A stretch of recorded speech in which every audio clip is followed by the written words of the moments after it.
दोस्तों आपने बहुत सारी हॉलीवुड और बॉलीवुड की मूवीज़ और सीरीज़ में देखा होगा कि एक वायरस की वजह से लोग ज़ॉम्बीज़ बन जाते थे या फिर बीमार हो जाते थे।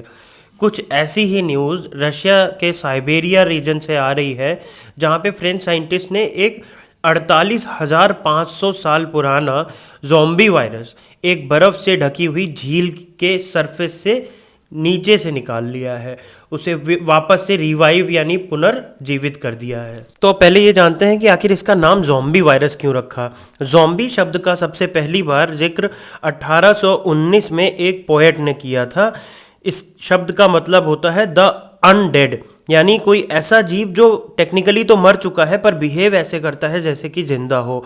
एग्जाम्पल के तौर पर ममीज, वेम्पायर्स, ज़ॉम्बीज, राकस, इनको अनडेड की श्रेणी में रखा जाता है। और अगर देखा जाए तो हमारे वायरसेस भी अनडेड की तरह बिहेव करते हैं। जब तक वो आपके शरीर के बाहर है तो ऐसा बिहेव करते हैं जैसे कि मर चुके हों, लेकिन जैसे ही एक लिविंग सेल के अंदर जाते हैं ये वापस से मल्टीप्लाई और रिप्रोड्यूस करने लगते हैं। इसी वजह से वायरसेस को एक कनेक्टिंग लिंक माना जाता है लिविंग और नॉन लिविंग के बीच में। ये ना तो पूरी तरह से जिंदा होते हैं, ना ही पूरी तरह से मरे होते हैं।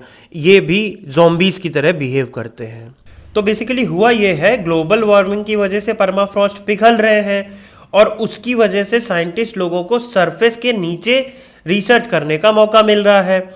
अब चलिए जानते हैं कि परमाफ्रॉस्ट होता क्या है। परमा मतलब परमानेंट और फ्रॉस्ट मतलब जमा हुआ। तो ऐसा लैंड एरिया जो कम से कम 2 सालों तक 0 डिग्री सेल्सियस के टेम्परेचर से नीचे रहा हो और पूरी तरह से जमा रहा हो। मतलब पानी और मिट्टी कुछ इस तरह से मिल जाते हैं कि वो बिल्कुल पत्थर जैसे ठोस हो जाते हैं। इस लैंड एरिया को परमाफ्रोस्ट बोलते हैं।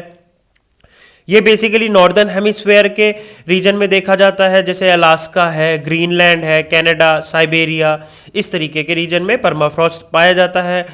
नॉर्दर्न हेमिस्फेयर का लगभग 15% एरिया परमाफ्रॉस्ट के अंदर दबा हुआ है, जिसके पिघलने से ना जाने क्या क्या निकलेगा। वायरस तो है ही खतरा, बट सबसे बड़ा खतरा मीथेन और कार्बन डाइऑक्साइड भी है, क्योंकि ये दोनों ग्रीन हाउस गैसेज हैं। ग्रीन हाउस इफेक्ट के कारण ये पृथ्वी का एवरेज टेम्परेचर बढ़ा देंगी, जिसको ग्लोबल वार्मिंग बोलते हैं, जिसके कारण परमाफ्रॉस्ट और ज़्यादा पिघलेंगे और फिर हमें ना जाने कितनी पुरानी पुरानी पास्ट लाइफ के बारे में जानने को मिलेगा, जिसमें वायरसेस भी होंगे। अभी तो 48,000 साल पुराना वायरस मिला है, ना जाने और कितने डेडली वायरसेस पृथ्वी के नीचे दफन हैं जो परमाफ्रॉस्ट के पिघलने से एक बार अगर बाहर आ गए तो ना जाने ह्यूमन लाइफ और एनिमल और प्लांट लाइफ को कितना ज़्यादा नुकसान पहुंचा सकते हैं।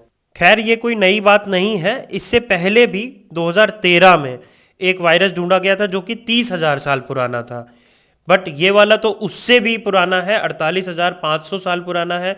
तो अब तक का जो सबसे पुराना वायरस परमाफ्रॉस्ट के पिघलने के कारण ढूंढा गया है वो यही वाला वायरस है।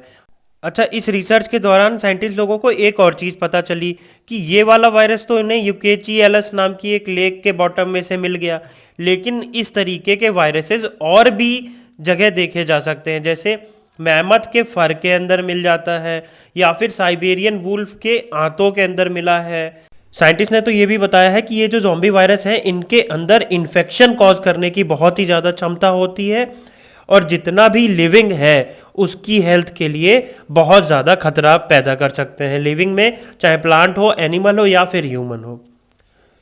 तो इनके बारे में बात करते करते कई बार ऐसे फील होता है जैसे लगता है गेम ऑफ थ्रोन्स के वाइट वॉकर्स के बारे में बात हो रही हो। उसमें भी ऐसा ही डर दिखाया जाता था लिविंग वर्सेस डेड के बीच में। अब एक बात और जानिए कि कई साइंटिस्ट का ये मानना है कि ये जो खोज है ये तो सिर्फ टिप ऑफ द आइसबर्ग है। एपिडेमियोलॉजिकली आइसबर्ग का सिरा ही हो सकता है ये सिर्फ, क्योंकि अभी और भी बहुत ज़्यादा हाइबरनेटिंग वायरसेस होंगे जो अभी परमाफ्रॉस्ट के अंदर सो रहे हैं, लेकिन जैसे ही लाइट और हीट और ऑक्सीजन के साथ संपर्क में आएंगे तो ना जाने कितने अज्ञात वायरसेस बाहर आ जाएंगे और उन पर रिसर्च करने की बहुत ज़्यादा ज़रूरत है।